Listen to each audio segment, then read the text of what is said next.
নমস্কার সকলকে। একটি ভিডিও টুইটারে আর অন্য সোশ্যাল মিডিয়াতে প্রচণ্ড বেশি ভাইরাল হচ্ছে যে ইউএসের যে বর্তমান প্রেসিডেন্ট ডোনাল্ড ট্রাম্প তিনি ক্লেম করেছেন যে 2024-এর যে ভারতের লোকসভা ইলেকশন হয়েছিল সেখানে ইউএসের যে পূর্ব প্রেসিডেন্ট জো বাইডেন তিনি ইন্টারফেয়ার করার চেষ্টা করেছিল এবং মোদি ছাড়া অন্য কাউকে জেতানোর চেষ্টা করা হয়েছিল। তিনি এটা ক্লেম করেছেন যে $21 মিলিয়ন ভারতে পাঠানোর চেষ্টা করা হয়েছিল, সেটা এলন মাস্ক আটকে দেয়। নাও এটা ভারতের কাছে, ভারতের সার্বভৌমত্ব এবং ভারতের গণতন্ত্রের কাছে বিশাল বড় প্রশ্নচিহ্ন। সত্যিই কি বাইরের কোনো দেশ ভারতের ইলেকশনে ইন্টারফেয়ার করতে পারে? ইন্টারফেয়ার আদৌ কি করা হয়েছিল, কিভাবে করা হয়েছিল, এটা সম্পর্কে আমাদের যাচাই করা উচিত।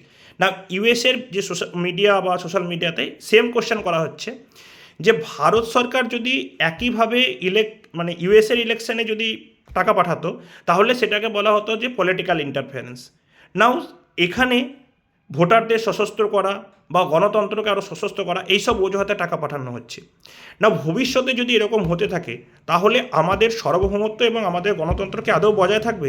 এটা সম্পর্কে ভারতের এজেন্সির যাচাই করা উচিত যে আদৌ কোনো টাকা পাঠানো করা হয়েছিল কি না, বা পাঠানোর ব্যবস্থা করা হয়েছিল কেন, যদি করা হয়েছিল কেন করা হয়েছিল। এবং আমার মনে হয় পক্ষ এবং সরকারকে যুক্তভাবে এই কাজ করা উচিত। আমাদের নিজেদের মধ্যে যতই লড়াই হোক, বাইরের কোনো দেশ যেন আমাদের সার্বভৌমত্বে বা গণতন্ত্রে আঘাত না করতে পারে। ধন্যবাদ।